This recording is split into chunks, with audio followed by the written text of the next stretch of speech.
Il faut savoir que si tous ces exercices de coaching qui ont été mis en place ces dernières dizaines d'années sur la pensée positive, sur les croyances de la personne pour rendre nos croyances qui sont limitantes en croyances positives, en croyances élevantes, si tous ces exercices de coaching sont tellement puissants et ils marchent vraiment, il faut savoir que leur source, elle est dans la Torah. Leurs sources sont chez les Chachamim, chez nos sages, chez les grands penseurs juifs, notamment comme le Rav Eliyahu Dessler, comme le Rav Shimshon Raphaël Hirsch, comme le Rav Israël de Salant, et encore beaucoup d'autres grands penseurs juifs qui ont vraiment résumé, qui ont vraiment parlé, qui ont vraiment élaboré et qui ont vraiment approfondi tout ce qui concerne l'âme de la personne, notamment l'esprit, le nefesh de la personne, pour voir comment cet esprit il marche et comment on peut vraiment travailler dessus, comment on peut vraiment le perfectionner durant notre vie. Et donc, si par exemple, on prend un exercice que beaucoup de personnes d'entre nous connaissent qui s'appelle l'autosuggestion. Dans cet exercice, la personne, elle mettra en place une phrase positive qui est en rapport avec son objectif. Et cette phrase-là, elle devra la répéter et répéter une dizaine de fois, une centaine de fois durant la semaine ou durant le mois. Eh bien, cet exercice-là, on verra qu'il trouve aussi sa source dans les livres des penseurs juifs. Et il faut savoir que dans tous ces livres-là qui viennent parler de l'âme, de l'esprit de la personne, du nefesh de la personne, il faut savoir que le travail commence par la pensée. Pour que quelqu'un puisse aller de l'avant, s'améliorer, voir certains changements se passer dans sa vie, le premier travail à faire, c'est au niveau de sa pensée. C'est-à-dire que même quelqu'un qui, par exemple, essaye d'obtenir une certaine richesse, même quelqu'un qui essaye d'atteindre un objectif qui peut être un objectif très ambitieux ou un objectif moins ambitieux, ça n'a pas d'importance. Il faut savoir que son premier travail, nous avions expliqué dans la pyramide des réalisations, que son premier travail est au niveau des croyances, au niveau des croyances qu'il a, qu'elles soient positives ou qu'elles soient limitantes par rapport à son objectif. Et si ces croyances-là, elles sont négatives, il ne va pas réussir à atteindre son objectif-là.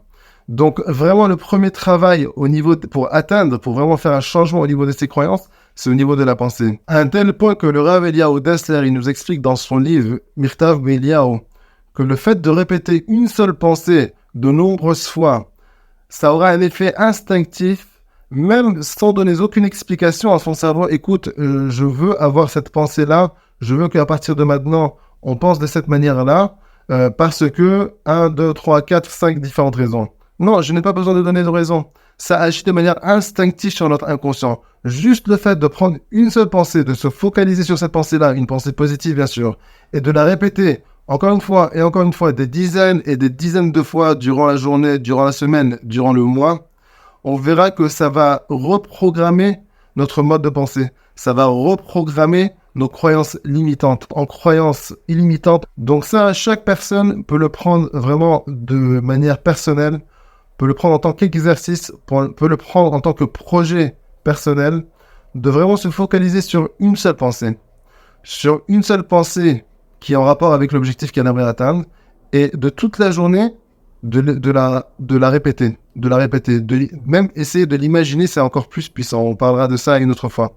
Mais de répéter cette pensée-là, de réimaginer la scène, de repenser encore une fois à cette pensée-là, et que cette pensée-là soit toujours positive, on la répète, et si on peut l'exprimer à travers une phrase, et cette phrase-là, elle sera aussi positive, alors c'est encore plus important, c'est encore plus puissant. Parce que là, on aura et la pensée et la parole qui rejoint la pensée ensemble. Et ça fera un très gros travail. Ça sera un travail très important qui nous emmènera, Bezat Hashem, vers notre objectif. Et l'objectif, ça n'a pas d'importance lequel vous choisissez. Ça peut être au niveau de l'argent. Vous voulez une situation financière améliorée. Vous voulez une situation amoureuse améliorée, c'est-à-dire que vous aimeriez vous marier. Ou vous aimeriez éventuellement avoir des enfants.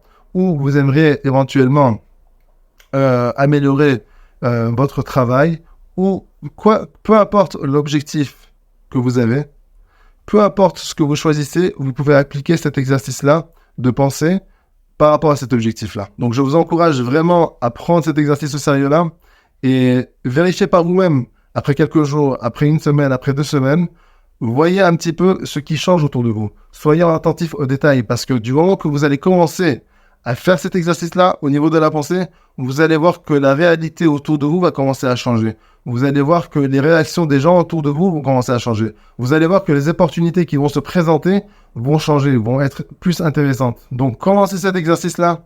Donc, commencez cette répétition-là et racontez-nous vos merveilles.